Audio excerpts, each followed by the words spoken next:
তাদের জায়গা থেকে ক্ষমতায় এসেছে আওয়ামী লীগের ভোটের মাধ্যমে। আমার আহত যোদ্ধা আর শহীদ পরিবারদেরকে বলছে যে তোদের সময় শেষ হয়ে এসেছে, আমরা ফিরে এসেছি, দেখব তোরা কি করতে পারিস।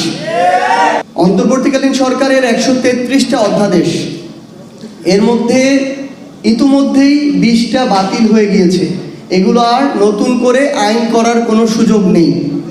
বিএনপি যদি করে তাদের মতো করে করবে। এই বাংলাদেশের সংস্কারের জন্য যেই প্রতিষ্ঠানগুলো বাংলাদেশের আওয়ামী লীগ ধ্বংস করে গিয়েছিল, সেগুলোর স্বাধীনতার জন্য এই 20টা অধ্যাদেশ বাকি 113টা অধ্যাদেশের চেয়েও বেশি গুরুত্বপূর্ণ ছিল। তার মানে শুধুমাত্র একটা অভ্যুত্থানের প্রেক্ষাপটের পূর্বে এবং পরে বিএনপি, জনাব তারেক রহমান কিংবা তাদের নির্যাতিত নেতাকর্মীরা বাংলাদেশের যেই সংস্কারগুলো চাইতো, যেই প্রতিষ্ঠানগুলো দ্বারা তারা জুলুমের শিকার হয়েছিল,